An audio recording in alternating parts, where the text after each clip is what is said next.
kulanti wacan oo wanaagsan waxaad iga fiirsanaysaan Facebook watch Mentor Hussein Gedi sidoo kale YouTube-ka isla Mentor Hussein Gedi ayaad igala socotaan waxaan ka hadlaa mowduuc ku saabsan sida ganacsiga loo dhiso khaasatan ganacsiyada casriga ayaa inta badan xoogga saarayna xirfadaha ganacsiga la iskaga baahan yahay waxa kamid ah oo muhiimka ah si aad ganacsato u noqoto waxa kamid ah casuumitaan ayaa kamid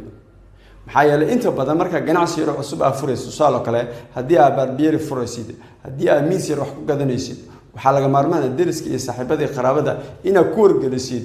in aad furtay ganacsi cusub saas awgeed ay yimaadaan oo ay ka adeegtaan haddaba haduu yahay ganacsiga mid caalami ah oo caalamka dhan ka shaqeynaya oo adeegyo kala duwan qabanayo e-commerce oo kala yahay ama adeegyo ama service kala dheeri ah qabanaysid waxa laga maarmaan ah macamil ina abuurtid macamilka wadada lagu abuurano waxa weeye marka koowaad in aad sameysatid casuumitaan oo macamilka waxa la doonayaa inaad ku wargelisid ganacsiga cusub aad sameysay iyo sida uu anfici lahaa mana sahlana qofka in hal mar telefoon ka wacdid oo inta soo dhanaa u sharaxdid waxa laga maarmaan ah in aad kulantaan qofkaasi si aad ganacsigan adeega aad hayso qofkani adigu bandhigto saas awgeed waxa laga maarmaan ah qofka in aad casuuntid casuumitaanka waa normal maalu baan naqanaa saaxiibada casuunaa deriska casuunaa qaraabada casuunaa ehelka casuunaa oo waxaan ku casuunaa maxaa ahayd adoo alla idmeeyo waqlal baan ku casuunaa aroos baan ku casuunaa casuumitaan noocaas oo kala la mid ah ayaa loo fidiyaa bulshada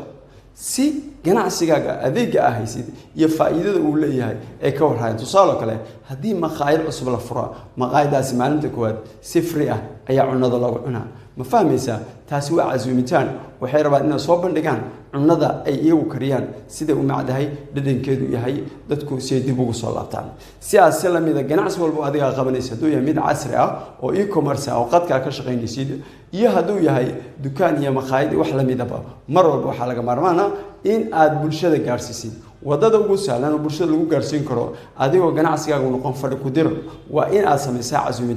casuumitaanka muhiimadu waxa weeye qofkana ku wargelisid in adeeg dheeri ah in aad soo kordhisay adeegaasi si uu ogaado faa'iido u leeyahay in laga maarmaan tahay in aad kulantaan waxa ku kulmi kartaan barta oo waqti uu qofkan uu firaaqo leeyahay asigoo uu qalbigiisa iyo maxaa ahayd qalbigiisu qaayb ahayn waa qadkan ku kulmi kartaan physical or online labadaba qofka ku kulmi kartaan si aad sharaxad ugu sharaxdo ganacsigaaga laakiin marka koowaad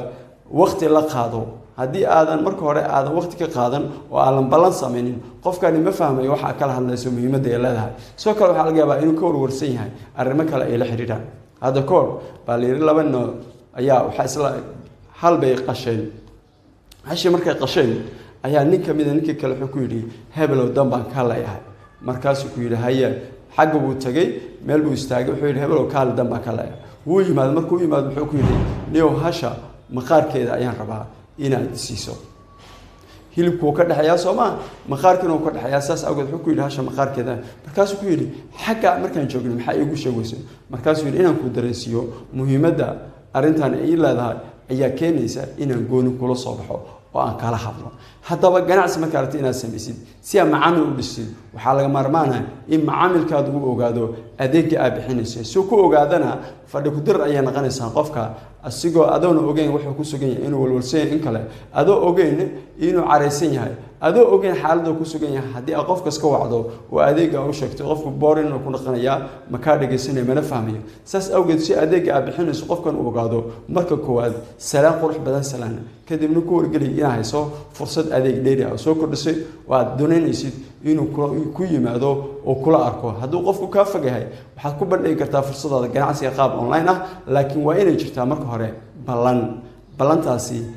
waxa lagu sameeyo ayaa waxa la yiraahdaa casuumitaan tan inta program noocan ku kulmeno waxaan kaga tagayaa anigoo